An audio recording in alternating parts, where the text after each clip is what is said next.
Hello everyone, welcome to education first official.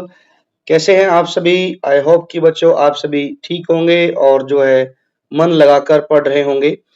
बच्चों, आज की इस वीडियो में हम कक्षा 8वीं की जो हिंदी की किताब है मल्हार, उसका हम चैप्टर 4 पार्ट 4 जिसका नाम है हरिद्वार, इसको हम आज पढ़ेंगे।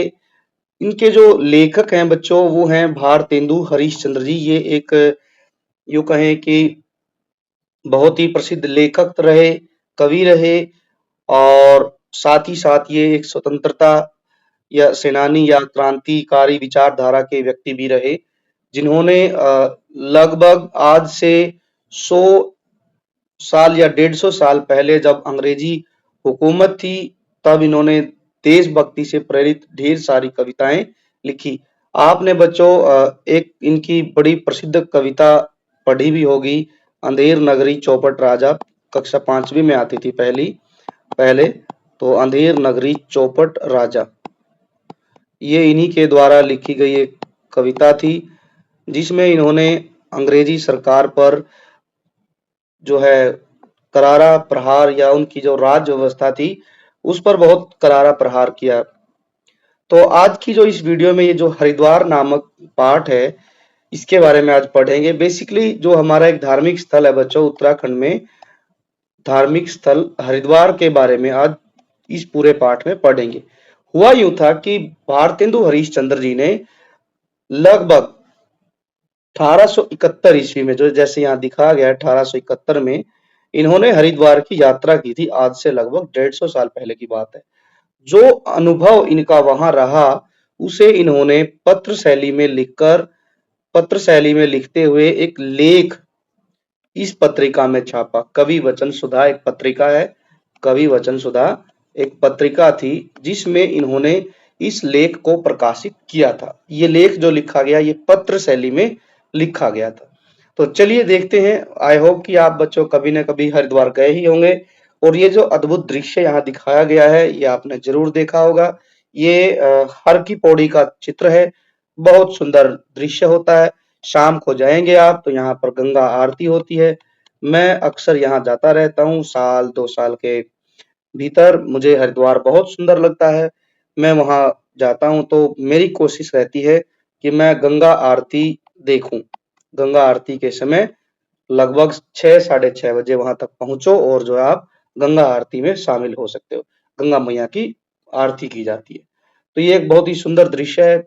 बड़ा ही शीतल और बड़ा ही पावन पवित्र निर्मल पानी आता है, जिसमें कहा जाता है कि गंगा मैया जो है में जो आस्था की डुबकी लगाते हैं तो गंगा मैया उनके सभी पुण्यों को पापों को बख्श देती है, उनका जीवन को पुनीत कर देती है। चलिए हम पढ़ते हैं। अब थोड़ा सा यहाँ पर इस पाठ के बारे में दिया गया है तो इसको जान लेते हैं कि क्या लिखा गया। हिंदी साहित्य के प्रसिद्ध रचनाकार भारतेंदु हरीशचंद्र अपनी यात्राओं के लिए चर्चित रहे हैं, अर्थात कि इन्होंने खूब सारी यात्राएं अपने जीवन में की हैं और इसी के लिए वे चर्चित रहे हैं। उन्होंने भारत के अनेक गांवों नगरों की यात्राएं की और उनके विषय में पत्र पत्रिकाओं में लिखा भी। जब उन्होंने इतना अनुभव प्राप्त किया, गांव में गए, नगरों में गए, जैसा उनका अनुभव रहा, जो जो उन्होंने वहां देखा, उनके बारे में पत्र लिखे और जो है लेख भी लिखे। उन्होंने गांव में घूमते हुए वहां की प्रकृति, वहां के इतिहास, संस्कृति और पुरातत्व का अध्ययन करने में यात्राओं से उन्हें बहुत सहायता मिली। वे मानते थे कि शिक्षा की पूर्ति पुस्तकों से नहीं बल्कि यात्राओं से भी होती है। ये कई सारे लेखकों और कवियों का मानना है बच्चों। ऐसे ही प्रसिद्ध एक जो है लेखक कहें या कवि कहें, इतिहासकार कहें, राहुल सांकृत्यायन हुए हैं। ये भी बच्चों बहुत घूमे हैं। जैसे यहाँ पर अभी वर्तमान समय के जो साहित्यकार की बात की जाए तो राहुल सांकृत्यायन जी बहुत ही प्रसिद्ध हिंदी के जाने माने लेखक हुए हैं। इन्होंने भी खूब सारी यात्राएं की।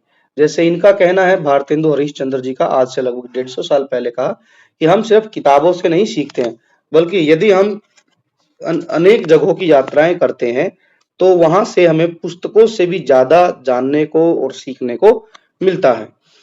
भारतेंदु हरिश्चंद्र 1871 में हरिद्वार की यात्रा पर गए थे। वे लिखते हैं, मेरा चित्त तो वहां जाते ही ऐसे प्रसन्न और निर्मल हुआ कि वर्णन से बाहर है। ये सिर्फ बच्चों इनके साथ नहीं हुआ, जो भी एक बार हरिद्वार जाता है, हरिद्वार की यात्रा करता है, बस उसका मन वहीं का होकर रह जाता है। शाम के समय का जो दृश्य वहां होता है, गंगा आरती, इसके बाद जो है वहां का जो अद्भुत नजारा, ठंडी हवा, आप जो है घाटों पर बैठो, गंगा जी के घाटों पर बैठो और वहां पर जो है जो दृश्य देखते ही बनता है वो मन को मोह लेता है। और साथ में ठंडी ठंडी हवा है, इधर उधर से गंगा मैया की आरती करते हुए लोग घंटियां बजा रहे हैं, साथ ही लोग जो है गंगा में जो है दीप बहा रहे हैं और जो गंगा का पानी है वो अद्भुत सोने की तरह से चमकता है। बड़ा जो मजा आता है वहां पर जाकर। तो इसीलिए इन्होंने कहा कि मेरा चित्त, चित्त मतलब होता है कि मन, मेरा मन वहां जाते ही ऐसा प्रसन्न हुआ, निर्मल हुआ कि उसका मैं वर्णन नहीं कर सकता, एक्सप्लेन नहीं कर सकता। यदि आप गए हैं तो बच्चों आप भी थोड़ा जरूर बताएं, कमेंट करके लिखें कि आप लास्ट टाइम हरिद्वार कब गए थे और आपका अनुभव कैसा रहा। हरिद्वार की प्रकृति, वहां के पर्वत, पक्षियों, वृक्षों और कल-कल बहती गंगा, वहां के घाटों, लोगों, दुकानों और गंगा तट के मनोरम दृश्यों को देखकर वे अति आनंदित हुए। इस पाठ में उन्होंने कवि वचन सुधा पत्रिका के संपादक के नाम पर यह पत्र लिखते हुए अपनी उसी हरिद्वार यात्रा का रोचक वर्णन प्रस्तुत किया है। इस पत्र में प्रयुक्त हिंदी का स्वरूप लगभग 150 साल पुराना है। ये जो पत्र है आज से लगभग 150 साल पहले लिखा गया। अब तो बच्चों हरिद्वार बिल्कुल बदल गया है, ठीक है। इन्होंने जब लिखा था उस समय का हरिद्वार का जिक्र इन्होंने किया है। आज का हरिद्वार और उस समय 150 साल के हरिद्वार में बच्चों बहुत सारा परिवर्तन देखने को मिलता है, लेकिन कुछ चीजें वैसी की वैसी रही, घाट घाट वैसे रहे, वहां पर हर की पौड़ी का जिक्र जैसे किया है तो वो भी लगभग वैसे ही है, लेकिन घाटों की जो निर्माण है वो थोड़ा सा अपडेट आज सरकार ने कर दिया है, काफी सारी चीजें सुधर गई। तो हम देखते हैं हरीशचंद्र जी का कैसा अनुभव रहा है। इन्होंने लिखा है, लेखक ने लिखा जो पत्रिका है कवि वचन सुधा, उनके नाम लिखा है श्रीमान कवि वचन सुधा संपादक महामहिम मित्र वरेशु। मुझे हरिद्वार का समाचार लिखने में बड़ा आनंद होता है। हो भी क्यों नहीं, क्योंकि जगह ही ऐसी है जिसके बारे में लिखना अपने आप में लिखते समय ही मन के अंदर से जो है एक आवाज सी आती है और मन प्रसन्न हो जाता है, आनंद से भर जाता है। जब हम लिखते हैं उन चीजों को, अनुभव की हुई चीजों को जब हम पेपर पर लिखते हैं तो वो याद जो है एकदम से ताजा हो उठती है और मन में ही हमें ठंडक महसूस होती है। हमें लगता है कि हम उस पुण्य भूमि पर जाकर माता के दर्शन कर कर गंगा मैया में डुबकी लगाकर हमने जो है अपना जो है शरीर से एक भार जो है मुक्त कर दिया है, हटा दिया, गंगा मैया में बहा दिया है। बड़ा अद्भुत नजारा होता है। तो यहाँ लिखा कि बड़ा आनंद मिलता है कि मैं उस पुण्य भूमि का वर्णन करता हूँ जहाँ प्रवेश करने से ही मन शुद्ध हो जाता है। बिल्कुल सही बात है। यदि आप बच्चों गए हैं तो जैसे ही आप रुड़की जाएंगे और रुड़की से लगभग 40 किलोमीटर, 30 से 40 किलोमीटर आगे हरिद्वार है।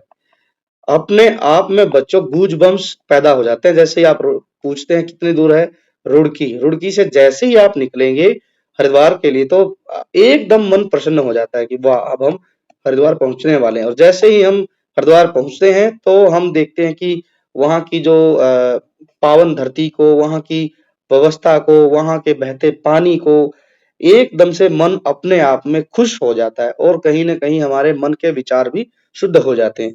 यह भूमि तीन ओर से सुंदर हरे-भरे पर्वतों से घिरी है, जिन पर्वतों पर अनेक प्रकार के वल्ली हरी-भरी सज्जनों के शुभ मनोरथों की भांति फैलकर लहलहा रही है।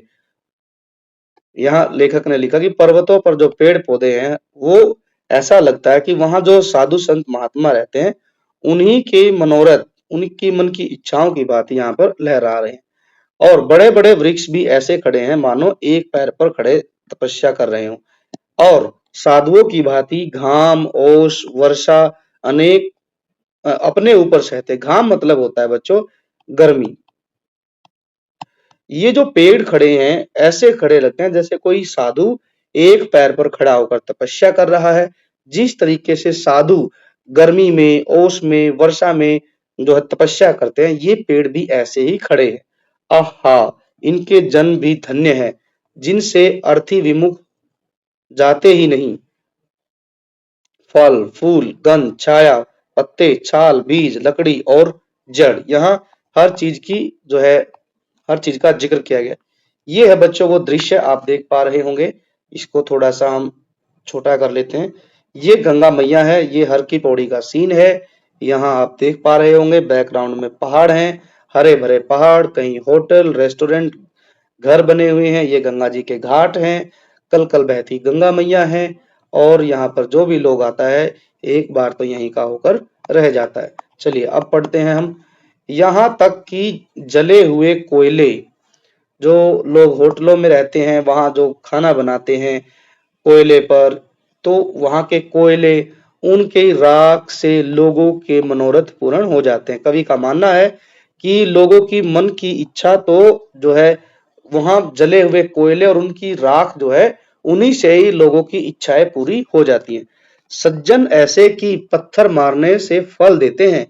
इन वृक्षों पर अनेक रंग के पक्षी चहचहाते हैं और नगर के दुष्ट बधिकों से निडर होकर कलोल करते हैं। कलोल मतलब होता है कि शोर करते हैं, ची ची चू चू चै चै करके पक्षी जो है शोर करते हैं। वर्षा के कारण सब और हरियाली सी दिखाई पड़ती है, मानो हरे गलीचा की यात्रियों के विश्राम के हेतु विछायत बिछी हो। यात्री का मतलब है बच्चों यात्री। आप देखते हैं कि वहां पर जो है खूब सारे श्रद्धालु वहां जाते हैं, तो उन्हीं के लिए लिखा है कि वहां जो हरियाली है पेड़ पौधों की, वो ऐसी लगती है कि जैसे कि किसी ने हरे रंग का गलीचा, गलीचा मतलब जैसे आपने देखा होगा घर में अपने जो हम नीचे फर्श पर कालीन बिछा देते हैं उसी को गलीचा कहते हैं हिंदी में। कि इसी यहाँ कहा है कि जो पेड़ पौधों की हरियाली है वो ऐसे दिखती है जैसे हरे रंग का गलीचा यात्रियों के लिए बिछा दिया गया। एक और त्रिभुवन पावनी श्री गंगा जी की पवित्र धारा बहती है, जो राजा भगीरथ के उज्जवल कीर्ति की लता सी दिखाई देती है। यहाँ पर बताया गया है कि जो हरिद्वार की जो स्थिति है उसमें तीन तरफ तो आपको पेड़ों पर लगे पहाड़, छोटी छोटी घास उगने के कारण वहां चारों तरफ जो है हरियाली दिखाई देती है, और एक तरफ जो है गंगा की पावन धारा बहती है, जो कि अपने आप में एक अद्भुत दृश्य है। एक और त्रिभुवन पावनी गंगा बहती है। और यहाँ पर जिक्र किया है बच्चों, यहाँ देखेंगे आप तो यहाँ लिखा है राजा भगीरथ की उज्जवल कीर्ति। ये क्यों कहा है? क्योंकि पौराणिक कथाओं के अनुसार ये माना जाता है बच्चों कि गंगा जो है स्वर्ग की नदी थी।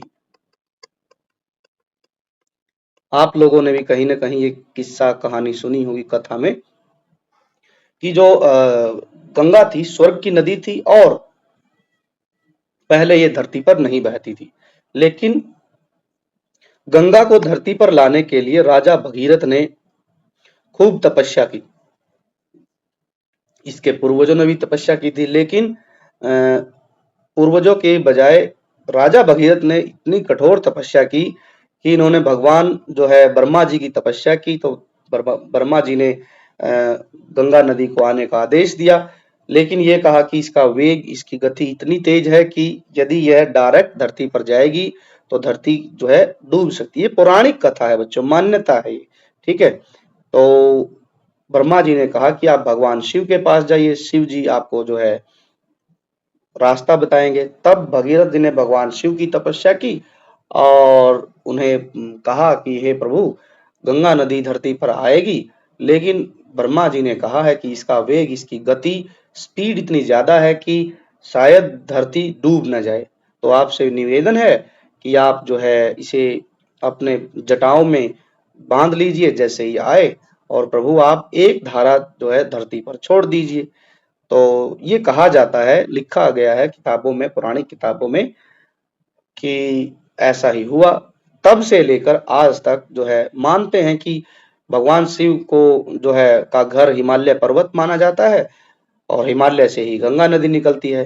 तो जैसे ही गंगा नदी धरती पर उतरी तो भगवान शिव ने उसको अपने जटाओं में बांध लिया और एक धारा जो है गंगा नदी के रूप में जो गंगोत्री से बहते हुए ऋषिकेश और जो है हरिद्वार से बहते हुए जाती है।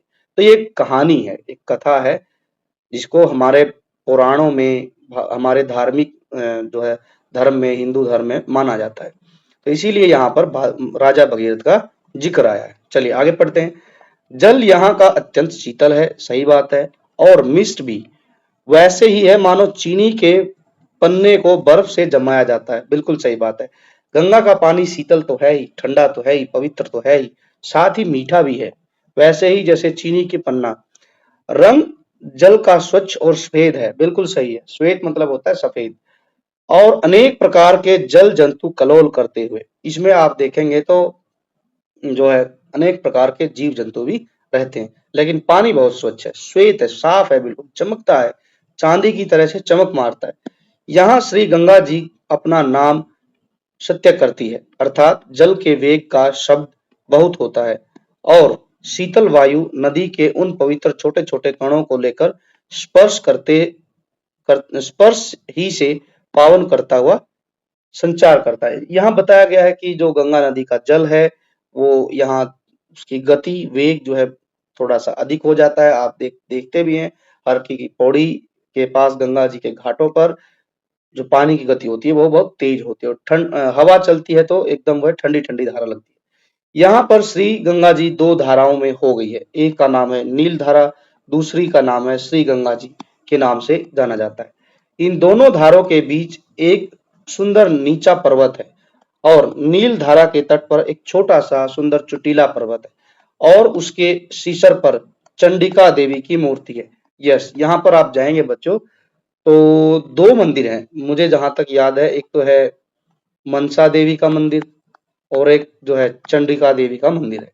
ठीक, तो दोनों में बताया है कि एक साइड जो जहां से मनसा देवी की साइड से ऐसे जाता है पानी, तो उधर श्री गंगा जी की धारा है, और जिधर से चंडिका देवी का जो गंगा में पानी जाता है उधर पड़ता है चंडिका देवी का मंदिर।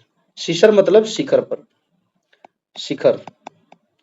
यहाँ पर बच्चों बहुत सारे शब्द तत्सम शब्द प्रयोग किए, क्योंकि आज से लगभग 150 साल पहले लिखा गया है, तो उस समय जो लेखक थे वो संस्कृत के शब्दों का प्रयोग करते थे। ठीक, उन संस्कृत के शब्दों को तत्सम शब्द बोलते। शिखर का मतलब है शिखर। जो नील पर यहाँ बताया गया है नील धारा, और सुंदर सा जो पर्वत है, नीचा सुंदर नीचा पर्वत है, उसके शिखर पर चंडिका देवी का मंदिर है। यहाँ हरि की पौड़ी नामक एक पक्का घाट है। अच्छा, ये जो बात है बच्चों, ये बात कर रहे हैं जहां पर ये चंडिका देवी का मंदिर है, ये इस वाली धारा की बात कर रहे हैं, इधर वाली जो गंगा जी की धारा बहकर आती है, जहां पर हर की पौड़ी है, हर की पौड़ी, ये वाला सीन, ये जो दिया गया, ये है, यहाँ है, ये है बच्चों। यहाँ दो धाराएं बनती है, एक ये धारा है और एक ये धारा है, ध्यान देंगे ये वाली, तो दो धाराओं में बट जाती है। ठीक, इधर से जो बढ़ती है, ये जो पूरा दृश्य है, ये हर की पौड़ी का। ठीक, ये आप ध्यान दे पाएंगे। चलिए आगे बढ़ते हैं। यहाँ लिखा है कि यहाँ स्नान भी होता है। विशेष आश्चर्य का विषय यह है, यहाँ केवल गंगा जी ही देवता है, दूसरा देवता नहीं। यों तो वैरागियों ने मठ मंदिर बना लिए हैं, वैरागी मतलब जो साधु संत है, उन्होंने कई सारे मठ बना लिए हैं। श्री गंगा जी का पाठ भी बहुत छोटा है और वेग बड़ा है। आगे ना, ये जो रास्ता है यहाँ पर गंगा जी का, यहाँ कहें कि जो हर की पौड़ी है, ये बहुत पतला रास्ता है। ठीक, लेकिन पतला रास्ता है, लेकिन जो गति जो है वो बहुत तेज है। गंगा जी की गति यहाँ बहुत तेज है। तट पर राजाओं की धर्मशाला यात्रियों के उतरने के लिए हेतु बनी है, और दुकानें भी बनी है, पर रात को बंद रहती है। यह ऐसा निर्मल तीर्थ है कि इच्छा इच्छा क्रोध की खानी जो मनुष्य है, सो वहां रहते ही नहीं। पंडे दुकानदार इत्यादि कनखल व ज्वालापुर से आते हैं। यहाँ एक जगह बताई गई है, ज्वालापुर एक जगह है बच्चों। पंडे मतलब पंडित, पंडे दुकानदार, जो वहां पर दुकानदार हैं, पंडित दुकानदार, वहां पर जो आते हैं वे कनखल से, सॉरी, कनखल भी एक जगह है वहां पर, कनखल और ज्वालापुर, यहाँ से आते हैं। रात को बंद हो जाती है, दुकानें बंद हो जाती है, लेकिन वर्तमान समय में तो बच्चों दुकानें जो है लगभग रात भर खुली रहती है, कुछ दुकानें तो रात भर चलती रहती है। खाने पीने की जो चीजें मिलती हैं, जो होटल है, रेस्टोरेंट है, वो दुकानदार रात भर वहीं पर रहते हैं। कुछ दुकानें आज भी बंद हो जाती है। पंडे भी यहाँ के बड़े विलक्षण संतोषी है। विलक्षण मतलब बुद्धिमान, बड़े ही हम कहेंगे प्रतिभावान है, लेकिन संतोषी है। एक पैसे को लाख करके मान लेते हैं। इस क्षेत्र में 5 तीर्थ मुख्य हैं: हरिद्वार, कुशावर्त, नीलधारा, विलव पर्वत और कनखल। हरिद्वार तो हरि की पैड़ी पर नहाते हैं। हरिद्वार तो हरि की पैड़ी पर नहाते हैं। कुशावर्त भी उसी के पास है। अब यहाँ पर लेखक जो है इन 5 जगहों का जिक्र कर रहा है जो अति महत्वपूर्ण तीर्थ है, जिनमें पहला हरिद्वार बताया, फिर दूसरा कुशावर्त बताया, नीलधारा, विलव पर्वत और कनखल। ठीक, तो हरिद्वार तो हर की पैड़ी के पास ही है, कुशावर्त भी उसी के पास है, नीलधारा वहीं दूसरी धारा है और विलव पर्वत भी पास ही एक सुहाना पर्वत है जिस पर विल्वेश्वर महादेव की मूर्ति स्थित है। कनखल तीर्थ इधर ही है। यह कनखल तीर्थ बड़ा उत्तम है। कनखल तीर्थ के बारे में लेखक लिख रहा है कि ये अपने आप में बहुत ही प्रसिद्ध है, उत्तम भी है। किसी काल में राजा दक्ष ने यही तपस्या यज्ञ किया था। राजा दक्ष थे तो उन्होंने यज्ञ किया था और यहाँ सती ने शिव जी का अपमान न सहकर अपना शरीर भस्म कर लिया था। कनखल के बारे में बताया गया बच्चों। कनखल जो जगह है बड़ी प्रसिद्ध है, उत्तम तीर्थ है। राजा दक्ष ने यहाँ यज्ञ किया था। दूसरा ये था कि जब भगवान शिव ने माता सती का अपमान किया तो माता सती जो है उन्हें सती ने शिव का अपमान नहीं सहा और अपने शरीर को भस्म कर लिया था। ये वही जगह है कनखल। यहाँ कुछ छोटे छोटे घर भी बने हैं और भारामल जय कृष्ण दास खत्री यहाँ के प्रसिद्ध धनिक है। ये बच्चों आज लगभग देखो, पता नहीं आज ये धनिक जो पाएंगे, धनिक मतलब होता है अमीर आदमी। यहाँ के अमीर आदमी सेठ टाइप के आदमी थे। ठीक, भारामल जय कृष्ण खत्री। तो अब तो 150 साल हो गए, क्या पता इनके ये तो होंगे नहीं, जाहिर सी बात है इनके पोते पोते पड़पोते शायद हो सकते हैं आज भी। हरिद्वार में यह बखेड़ा कुछ नहीं है और शुद्ध निर्मल साधुओं के सेवन योग्य तीर्थ है। मेरा तो चित्त वहां जाते ही ऐसा प्रसन्न और निर्मल हुआ कि वर्णन से बाहर है। ये सभी के साथ है बच्चों, जो भी हरिद्वार जाता है मन खुश हो जाता है। जैसे ही हम गंगा जी के घाट पर जाते हैं मन में प्रसन्नता की लहर दौड़ जाती है और जब हम एक डुबकी लगा लेते हैं तो ऐसे मानिए कि जो है उसका वर्णन करने के लिए हमारे पास शब्द नहीं रहते। मैं दीवान कृपा राम के घर के ऊपर एक बंगले में टिका था। अब ये बताया है कि कहाँ पर जो है लेखक रुका है। नाम बताया दीवान कृपा के घर में। यह स्थान यह स्थान भी उस क्षेत्र में टिकने के योग्य ही है। चारों ओर से शीतल पवन आती है, पवन मतलब हवा आती है। जहां पर घर बना है जहां पर घर बना है वो बहुत ही ऐसी जगह पर है जहां पर चारों तरफ से ठंडी हवा आती है। यहाँ रात्रि को ग्रहण हुआ, मतलब कि रात को जब ग्रहण हुआ तो लेखक कह रहा है कि हम लोगों ने ग्रहण में बड़े आनंद पूर्वक स्नान किया। ये बच्चों अक्सर गंगा मैया के संबंध में जो है हमने भी देखा है। मैं भी एक बार वहां गया था तो अमावस्या के दिन भी स्नान होता है और जो जस्ट वेट अमावस्या के दिन होता है स्नान और जब पूर्णिमा होती है वहां तब स्नान होता है। ठीक, पूर्णिमा के दिन, अमावस्या के दिन। तो लेखक ने भी ऐसा ही लिखा कि जब वहां पर ग्रहण हुआ तो हम लोगों ने बड़े आनंद से गंगा जी में स्नान किया और दिन में क्या किया था, दिन में भी श्री भागवत का पारायण भी किया, पाठ भी किया होगा उन्होंने। वैसे ही मेरे संग कल्लू जी मित्र भी परमानंदी थे। निदान इस उत्तम क्षेत्र में जितना समय बीता बड़े आनंद से बीता। एक दिन मैंने श्री गंगा जी के तट पर रसोई करके पत्थर ही पर जल के अत्यंत निकट परोसकर भोजन किया।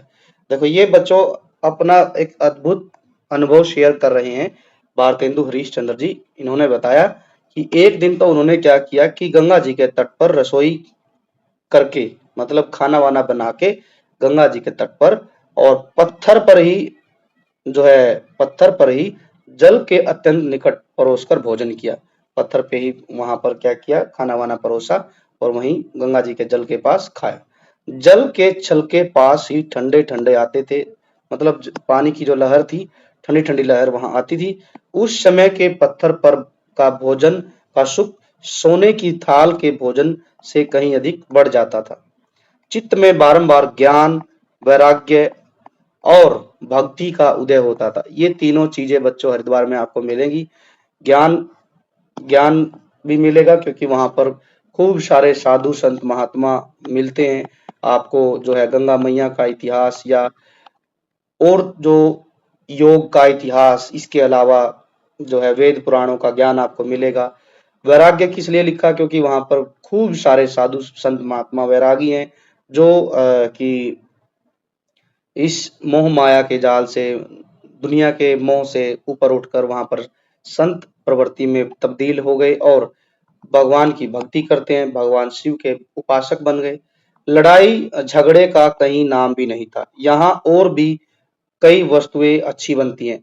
जनेऊ यहाँ का एक अच्छा महीन और उज्जवल बनता है। जनेऊ बच्चों अक्सर आप लोगों ने देखा होगा, जो पंडित लोग होते हैं वो जनेऊ धारण करते हैं। ठीक है, तो उस जनेऊ की यहाँ पर बात की जा रही। और आपको बच्चों हर की पौड़ी पर एक चीज जो है अक्सर सुनने को मिलेगी, किसी भी घाट पर चले जाइए, बस आपको जो है भगवान शिव के जय घोष आपको सुनाई देगी, है ना। भगवान शिव के नारे लोग लगाते हुए मिलेंगे। भगवान शंकर जी को खूब मानते हैं। गंगा मैया की जय, ऐसे, ठीक है। और जो है भगवान शिव की जय के जयकारे आपको खूब सुनते मिलेंगे। यहाँ की कुशा सबसे विलक्षण होती है, जिसमें से दालचीनी, जावित्री इत्यादि की अच्छी सुगंध आती है। मानो यह प्रत्यक्ष प्रकट होता है कि यह ऐसी पुण्य भूमि है, यहाँ की घास भी ऐसी सुगंधमय है। निदान कुछ यहाँ जो कुछ है अपूर्व है, और यह भूमि साक्षात साक्षात विरागमय साधु संतों, साधुओं और विरक्तों के सेवन योग्य है। लेखक लिखता है कि जो हरिद्वार की जो धरती है, यहाँ पर उन्होंने हरिद्वार की धरती पर उगे पेड़ पौधे, घास की तारीफ की कि यहाँ की घास भी सुगंधमय है। और सबसे बड़ी बात है कि यह जो जगह है ये साधु संतों और विरक्तों के लिए ही बनी है, उन्होंने ऐसा कहा। और संपादक महाशय, मैं चित्त से तो अब तक वही निवास करता हूँ। अब देखो क्या कह रहे हैं हरीशचंद्र जी, कह रहे हैं कि मैं भले ही आ गया हो वहां से, लेकिन मेरा मन अभी भी वहीं ठहरा हुआ है। अभी भी मेरा मन ऐसा महसूस करता है कि मेरा मन हरिद्वार में ही है। और अपने वर्णन द्वारा आपके पाठकों को इस पुण्य भूमि का वृतांत विदित करके मन अवलंबन करता हूँ। निश्चय है कि आप इस पत्र को स्थान दान दीजिएगा। मतलब कि उन्होंने कहा है लेखक ने कि आप अपनी जो पत्रिका है उसमें जो है इसको आप जगह देंगे, ऐसा मैं मानता हूँ, स्थान दीजिएगा। और कहते हैं कि जो पाठक है इस पुण्य भूमि का वृतांत करके जो है बहुत ही खुश होंगे, उनका हृदय भी जो है प्रसन्न होगा, उनके मन में भी खुशी दौड़ जाएगी जब इस पाठ को पढ़ेंगे। तो ये था बच्चों हरिद्वार नाम का पाठ। यहाँ भी ये दिखाया गया है। ये है हरिद्वार के जो गंगा जी के घाट है, और जो लेखक है, लेखक जो है ये है हमारे भारतेंदु हरीशचंद्र जी। इनका एक बड़ी प्रसिद्ध कोट है बच्चों, सुविचार है, जो इन्होंने अपनी भाषा भाषा हिंदी भाषा के बारे में इन्होंने लिखा। और वो कहा कि निज भाषा की उन्नति अहि सब उन्नति का मूल।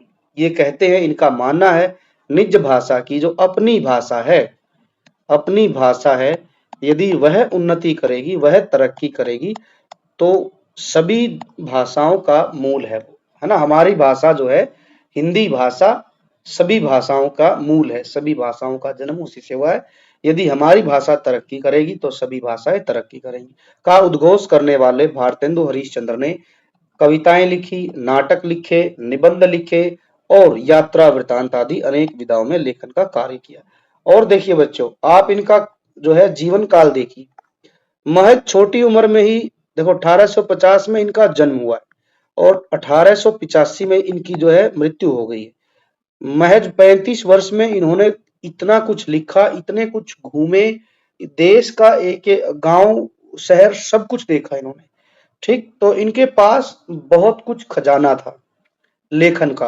और बहुत सारा अनुभव भी था। 35 साल की उम्र में इन्होंने हिंदी क्षेत्र में जो बड़े-बड़े चमत्कार किए हैं बच्चों, वो अपने आप में जो है अद्भुत है। इन्होंने कवि वचन सुधा, हरीश चंद्र मैगजीन, हरीश चंद्र चंद्रिका और स्त्रियों के लिए बाला बोधनी पत्रिकाएं प्रकाशित की। इन्होंने बच्चों खूब सारे जो है कहानियां लिखी, कविताएं लिखी, जिसमें इन्होंने मजदूर वर्ग या फिर बच्चों के बारे में, महिलाओं के बारे में, ब्रिटिश हुकूमत के खिलाफ ढेर सारे लेख, कहानियां, कविताएं लिखी। इनकी रचनाओं में समाज सुधार, राष्ट्र प्रेम, अंग्रेजी शासन का विरोध, स्वाधीनता की भावना, इनका भी मन था कि हमारा देश आजाद हो, हम स्वतंत्र भारत में जिए, के स्वर सुनाई देते हैं। इन्हें आधुनिक हिंदी साहित्य का जनक माना जाता है। ये इसीलिए माना जाता है क्योंकि इन्होंने 35 वर्ष में ही वो कर दिया कि जो अपनी लेखन की शक्ति से वो किया कि जो कि हिंदी भाषा या हिंदी साहित्य है, उसकी विचारधारा को ही इन्होंने बदल दिया। इसीलिए इनको जो है हिंदी भाषा का, आधुनिक हिंदी साहित्य का जनक माना जाता है। इन्होंने एक नाटक लिखे बहुत सुंदर-सुंदर, जिनमें राजा हरिश्चंद्र के बारे में लिखा, सत्य हरिश्चंद्र, भारत की दुर्दशा लिखा, अंधेर नगरी एक बहुत ही प्रसिद्ध नाटक है, और सरयू पार की यात्रा इनकी प्रमुख जो है कृतियां हैं, मतलब कि इनकी प्रमुख रचनाएं हैं। ये भी ध्यान रखना। अंधेर नगरी, भारत दुर्दशा और सत्य हरिश्चंद्र जैसी बहुत ही प्रसिद्ध इन्होंने रचनाएं लिखी। तो ये थी बच्चों इस पाठ की व्याख्या। जो इसके विकल्प आधारित प्रश्न है उनको देख लेते हैं एक बार। यहाँ लिखा है कि सज्जन ऐसे कि पत्थर मारने से भी फल देते हैं। ठीक, का क्या अर्थ है? यहाँ पर कवि क्या कहना चाहता है? लेखक के अनुसार सज्जन लोग बिना पूछे स्वादिष्ट फल देते हैं, नहीं, गलत बात है। यहाँ पर जो बात की गई है, यहाँ हरिद्वार में उगे हुए वृक्षों की उदारता की बात है। हरिद्वार के वृक्षों की उदारता है। उदारता मतलब महानता, महानता कह लीजिए। ठीक, यहाँ पर कहा गया है कि लेखक फलदार वृक्षों की उदारता को मानवीय रूप में व्यक्त कर रहा है। ये लेखक कह रहा है कि जो हरिद्वार में उगे हुए वृक्ष हैं, इतने सज्जन हैं, इतने महान हैं कि कोई उनको पत्थर भी मारता है तो वे पलट कर उनको फल ही देते हैं। ठीक, तो यहाँ पर वृक्षों की उदारता, उनकी महानता को मानवीय गुण के रूप में प्रस्तुत किया है। चलिए आगे है, वैराग्य और भक्ति का उदय होता था। लेखक इस कथन में कौन सा भाव प्रकट करते हैं? मतलब यहाँ बताया गया है कि मन को शांति मिलती है। हरिद्वार में जो आता है, हरिद्वार में जो रहता है, वहां पर लोग सुकून महसूस करते हैं, सुकून। और जैसे ही हरिद्वार में घुसते हैं, जाते हैं, वहां की गलियों में घूमते हैं, भ्रमण करते हैं, घाटों पर भ्रमण करते हैं, तो हमें आध्यात्मिकता भी हमारे अंदर आती है। हम कहीं न कहीं जो है कहें कि देव देवताओं की नगरी में जाकर हमारे अंदर जो है, हमारे अंदर के जो विचार हैं, उनमें जो है शालीनता, कोमलता या फिर पवित्रता का भाव पैदा होता है। तो लेखक का यही मानना है कि हम वहां जाकर भक्तिमय वातावरण से जुड़ जाते हैं। इसका खास उदाहरण है जैसे गंगा आरती होती है। जैसे ही गंगा आरती होती है तो सभी लोग जितने भी वहां घूमने जाते हैं, उनकी कोशिश यही रहती है कि वो गंगा आरती में पार्टिसिपेट करें, क्योंकि वो जो नजारा होता है वो एक अपने आप में अद्भुत दृश्य है। चारों तरफ गंगा मैया की आरती की गूंज होती है, सब लोग मिलकर गाते हैं और पंडित पुरोहित लोग जो है माता की आरती उतारते हैं। तो इसका मतलब यहाँ पर यह दिया गया कि मानसिक स्थिति और आध्यात्मिक अनुभव वहां पर उत्पन्न होता है जैसे ही आप हरिद्वार में घूमते हैं। आगे, पत्थर पर भोजन का सुख सोने की थाल से बढ़कर था। इसका मतलब यह है कि संतुष्टि में सुख होता है। सुखी लोग पत्थर पर भोजन करते हैं, नहीं, ये गलत हो गया है। लेखक के पास सोने की थाली नहीं थी, ये भी गलत बात है। पत्थर पर रखा हुआ भोजन अधिक नहीं, यहाँ इसका मतलब है कि संतुष्टि में सुख होता है। देखो बच्चों, कई बार अक्सर हम घर में भी सुनते हैं कि जो स्वाद जो है अपनी घर की चटनी में आता है, चटनी खाकर आता है, खासकर खेतों में, घर में कह लीजिए या खेतों में, खेतों में चटनी और प्याज के साथ जब हम रोटी खा लेते हैं, तो वह स्वाद हमें किसी बड़े होटल या रेस्टोरेंट में नहीं आता है। अर्थात कि खेत में खाई हुई चटनी और प्याज हमें संतुष्टि देती है और एक आनंद का अनुभव कराती है। ठीक, तो यहाँ पर लेखक का भी यही कहना है कि पत्थर पर रखकर किया हुआ भोजन सोने के थाल से बढ़कर है, अर्थात कि पत्थर पर रखकर किया हुआ भोजन लेखक को संतुष्टि देता है। उनका मन उस खाने से प्रसन्न हो गया है, मन भर आया है उनका। ऐसा स्वाद उनको सोने की थाल में रखे हुए पकवानों में नहीं मिला। आगे बढ़ते हैं। एक दिन मैंने श्री गंगा जी के तट पर रसोई करके पत्थर पर भी जल के अत्यंत निकट परोसकर भोजन किया। यह प्रसंग किस मूल्य को बढ़ाता है? यह बढ़ाता है हमारी सादगी और आत्मनिर्भरता को। ठीक, सादगी, सादगी मतलब कि हम बहुत सिंपल हैं। पहले बच्चों लोग ऐसे ही भोजन करते थे। आज भी आप देखेंगे दक्षिण भारत में लोग केले के पत्ते पर खाना खाते हैं। ठीक, तो ये हमारी सादगी को दिखाता है। और खुद खुद खाना खाया मतलब परोसा, खुद ही डाला, ऐसा नहीं कि किसी को कहा हो और फिर खाया हो, नहीं। पहली बात तो रसोई करके अर्थात खुद बनाया, है ना। खुद बनाना मतलब किसी पर डिपेंड नहीं है, खुद पर ही आत्मनिर्भर है। और फिर पत्थर पर रखकर खाना खाया, ये लेखक की सादगी दिखाती है। कभी बच्चों आपको यदि ऐसा अवसर मिले तो आप भी करके देखना।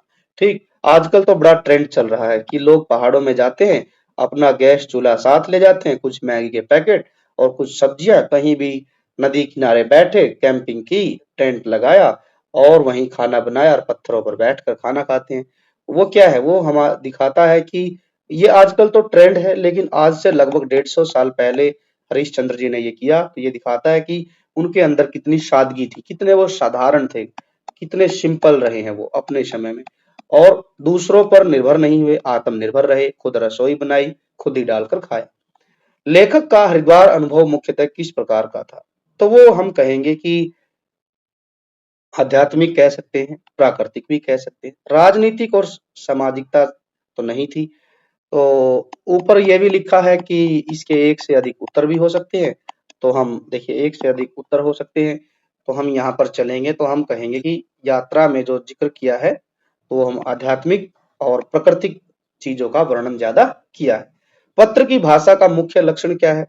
कठिन शब्दों का प्रयोग और बोझिलता, बिल्कुल गलत। कहीं भी ऐसा कठिन शब्दों का प्रयोग नहीं किया, बल्कि भाषा सरल है और चित्रात्मकता दिखाई गई है। मुहावरों का अधिक प्रयोग, जटिलता और संक्षिप्तता नहीं, बल्कि लेखक ने, हरीशचंद्र जी ने जो भाषा यूज की है वो उस समय के हिसाब से काफी सरल और चित्रात्मक भाषा का प्रयोग किया। क्योंकि जहां भी उन्होंने हरिद्वार की चीजों का जो है वर्णन किया है, जैसे ही आप उनके बारे में पढ़ेंगे तो वो कहीं ना कहीं एक दिमाग में चित्र उभर कर आता है। जैसे उन्होंने कहा कि गंगा किनारे क्या किया, रसोई बनाई। तो ऐसा लगता है जैसे ही हम ये लाइन पढ़ रहे हैं तो हमें महसूस होता है कि हम खुद वहां गंगा किनारे बैठे और हमने खाना बनाया, पत्थर लिया, पत्थर को साफ किया और उस पर खाना परोसा और खाया। जब ये चीजें हम पढ़ते हैं तो दिमाग में कहीं ना कहीं वो चीज उभर कर आती है कि मानो कि हमारे मस्तिष्क में, दिमाग में साथ साथ वही चित्र जो है चल रहा है। तो इसमें भाषा की बात की जाए तो भाषा बड़ी सरल है और चित्रात्मक भाषा का प्रयोग यहाँ लेखक ने किया है। तो ये थे बच्चों कुछ प्रश्न। अगले जो प्रश्न है व्याकरण से संबंधित प्रश्न है, हम जो है उनको पार्ट 2 में कवर करेंगे। आई होप कि बच्चों आपको ये लेसन समझ आया होगा। वीडियो यदि अच्छी लगी है तो वीडियो को आप ज्यादा से ज्यादा लाइक कीजिए, अपने दोस्तों के साथ ज्यादा से ज्यादा शेयर कीजिए और education first official YouTube channel को आप सब्सक्राइब भी कर लीजिए ताकि आने वाली नेक्स्ट वीडियो का नोटिफिकेशन सबसे पहले आपको मिल सके। साथ ही साथ आप बेल आइकन को भी प्रेस कर लीजिए। अब हम मिलेंगे सेकंड पार्ट में इसके क्वेश्चन आंसर के साथ। Thanks for watching, take care and bye bye.